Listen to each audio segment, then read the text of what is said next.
की तरह है। आज भी आप लोग आरोप प्रत्यारोप में ही उलझे हुए हैं। आदरणीय मोदी जी ने जो प्रस्ताव लाया है सीधे सीधे उसको पास करवा दीजिए पार्लियामेंट में, ये लागू हो जाए और इसमें डिलिमिटेशन। राज्य में महिला आरक्षण से महिलाओं की स्थिति बेहतर हुई है, इस पे अगर हम लोग चिंतन करें, बड़े गंभीर विषय है। आरोप प्रत्यारोप से ऊपर उठ करके हमको इस विषय में चिंतन करना होगा, इन स्थितियों को सुधारना के साथ महत्वपूर्ण विषय पे आपने एक दिन का सदन बुलाया। श्रीमान, आज जब सत्रारंभ हुआ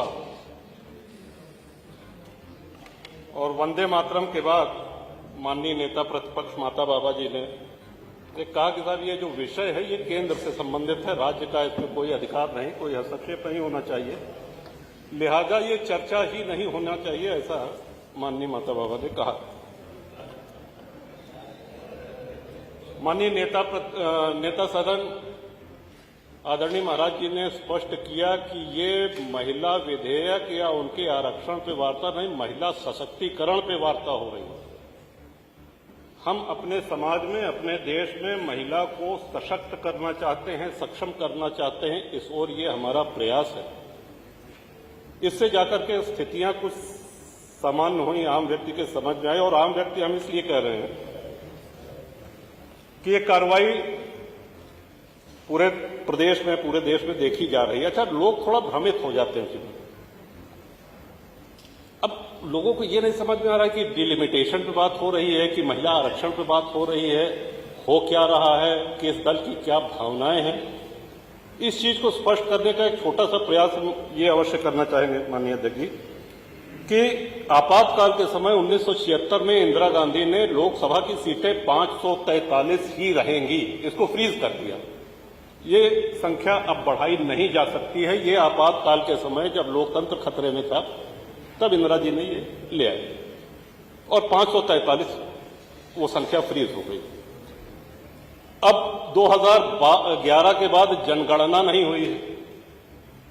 ये सीधी सी बात है कि जितनी जनता उतने जनप्रतिनिधि, उसी अनुपात में। जनसंख्या श्रीमन अभी विचाराधीन है। 2011 के बाद अभी तक सेंसस नहीं हुआ, जनगणना नहीं हुई। वो 1 मार्च 27 को पूरी होगी। अभी पिछले दिनों हम लोगों ने जो देखा कि नारी वंदन तो 2023 में आदरणीय मोदी जी ले आए थे, लेकिन अभी हालिया जो सदन में बैठक 17 अप्रैल को हुई, उसमें लोगों को ये आशा थी कि अब ये बात आगे बढ़ेगी। ऐसा नहीं है कि भाजपा के नेताओं को ये पता नहीं है कि हम अकेले इस बिल को पास करा पाएंगे, नहीं, लेकिन आशा रही होगी कि इस कार्य में सभी दल सहयोग करेंगे। और हुआ इसका उल्टा जीवन, वो बिल पास नहीं हो सका, स्थितियां जहां की तहां हैं। आज भी आप लोग आरोप प्रत्यारोप में ही उलझे हुए हैं। आदरणीय मोदी जी ने जो प्रस्ताव लाया है सीधे सीधे उसको पास करवा दीजिए पार्लियामेंट में, ये लागू हो जाए और इसमें डिलिमिटेशन भी का भी प्रावधान है कि जितनी संख्या, हमारी जनसंख्या बढ़ रही है, उस हिसाब से लोकसभा की, उस हिसाब से विधानसभा की सीटें भी बढ़नी चाहिए। श्रीमान, अगर नारी सशक्तिकरण का, नारी सम्मान की बात की जाए, भारतवर्ष में हम सभी लोगों का जन्म हुआ है। हमारे डीएनए में, हमारे धर्म में, हमारे विचारों में, हमारी आस्था में आदिशक्ति देवी मां को ही माना गया है। आज वीरता की बात करें तो मां काली का ध्यान आता है। विद्या की बात करें तो विद्या की देवी मां शारदा है। वैभव की बात करें तो मां लक्ष्मी की कृपा से वैभव और ऐश्वर्य होता है। ये जीवन के 3 प्रमुख क्षेत्र हैं जो देवी मां की अनुकंपा से ही पूरे होते हैं। उसके बाद अगर वैदिक काल में चलते हैं तो अपाला, घोषा, गार्गी जैसी अनेक विदुषी स्त्रियां रही हैं जिन्होंने समाज में उस समय रोशनी भी दी, समाज को आगे भी ले गई। मध्यकालीन इतिहास में अगर हम आते हैं तो पुण्य श्लोका मां अहिल्याबाई होलकर, रानी अब्बका हैं, रानी लक्ष्मीबाई हैं, वीरांगना उदा देवी पासी हैं, रानी अवंतीबाई लोधी, अनेक महिलाएं ऐसी हैं। और यही नहीं श्रीमन, महिला युद्ध के मोर्चे पर ही नहीं संघर्ष कर रही, वो घर में भी संघर्ष करती है। उसके जो सीमित संसाधन है उसमें कैसे घर चलाना है, ये अपने आप में एक बहुत बड़ी चुनौती होती है। और उसके महत्व को कम नहीं किया जा सकता। गृहिणी का महत्व एक बहुत बड़ा महत्व है। इस महिला सशक्तिकरण को हम लोग सिर्फ राजनीति में ही या आरक्षण में इनकी संख्या बढ़ा दी जाए, यहीं तक सीमित नहीं है। आज महिलाएं नए नए क्षेत्र में, चाहे वो स्पोर्ट्स हो, चाहे साइंस हो, विज्ञान हो, हर क्षेत्र में आगे बढ़ रही हैं। और वो देख करके हम सभी लोगों को गर्व भी होता है और प्रसन्नता भी होती है। अगर राजनीति में आरक्षण की बात करें तो मैं एक बात अवश्य चाहूंगा कि सभी माननीय सदस्य इस बात को ईमानदारी से सोचें, चिंतन करें इस पर। 1995 में आदरणीय नेताजी ने 73वां और 74वां संशोधन पंचायती राज एक्ट में लागू किया और उसके अंतर्गत 33% महिलाओं को पंचायत चुनाव में आरक्षण दिया गया। श्रीमान, हम सब लोग जानते हैं असली स्थिति क्या है। प्रधान जी का नाम नहीं पता है, प्रधानपति का नाम पता है। यहां तक कि प्रचार में भी प्रधानपति फला फला फला, इस तरह से। क्या पंचायती राज में महिला आरक्षण से महिलाओं की स्थिति बेहतर हुई है? इस पे अगर हम लोग चिंतन करें, बड़े गंभीर विषय है। आरोप प्रत्यारोप से ऊपर उठ करके हमको इस विषय में चिंतन करना होगा, इन स्थितियों को सुधारना होगा। हमारा अपना गांव का नाम है बेती, वहां श्रीमती तेरसी देवी प्रधान है।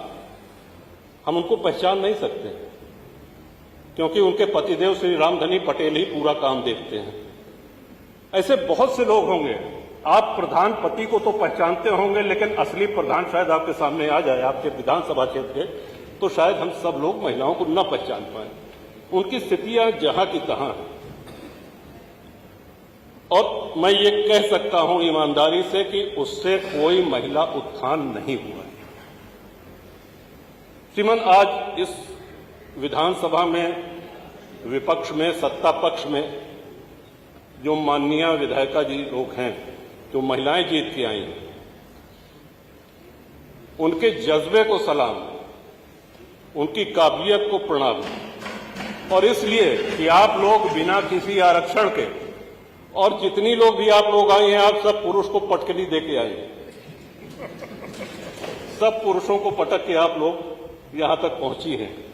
क्षमता आपके अंदर है, लेकिन सामाजिक सामंजस्य बनाना भी हम सब लोगों का दायित्व है। श्रीमन, इस विषय में यह है कि कहीं ऐसा तो नहीं है कि ये मनोविनोद में ये बात कर रहे हैं श्रीमन, कि ऐसा ना हो जाए कि 15-20 साल बाद फिर पता चला कि पुरुषों के लिए एक विशेष सत्र बनाना, बेटी बचाओ की जगह बेटा बचाओ हो जाए।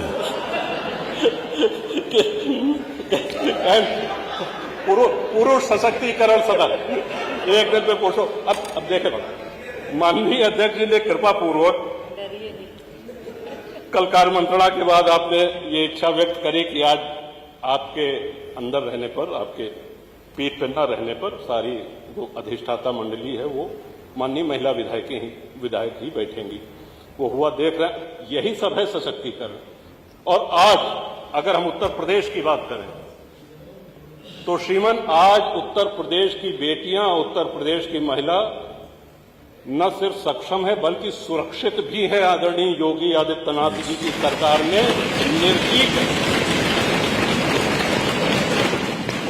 उन पे बुरी नजर डालने वाला या उनको कोई क्षति पहुंचाने वाला, उसको अनेक ऐसे उदाहरण है कि उनका क्या हश्र हुआ है। तो श्रीमन, मैं तो हमेशा कहता हूं कि इसके पहले कि आप कोई इशारा करें कि बैठ जाएं, और प्रयास दूसरा ये भी रहता है कि कही हुई बात को दोबारा दोहराना न पड़े। 1 मार्च 27 को जनगणना पूर्ण होने की बात कही जा रही है। उसके बाद क्योंकि हमारी आबादी भी बढ़ी है, एक विधायक के रूप में हमारी क्षमता, हमारी शारीरिक क्षमता, हमारी मानसिक क्षमता सीमित, आबादी उसकी तुलना में कई गुना बढ़ी और अधिक जनप्रतिनिधियों की आवश्यकता है। और पुरुष की सहृदयता तो श्रीमन इसी में देख लीजिए कि अधिकांश पुरुष हैं, सब इधर भी उधर भी बैठे हैं। किसी को नहीं पता कि ये लागू हो जाएगा तो 33% में किसका गला कटेगा। लेकिन इसके बावजूद हम लोग इसमें प्रयासरत हैं कि होना चाहिए, लेकिन इसके साथ साथ सीटें भी बढ़ें और एक सामंजस्य रहे, क्योंकि संविधान की इच्छा है कि लैंगिक भेदभाव न हो, दोनों को बराबर का अधिकार रहे।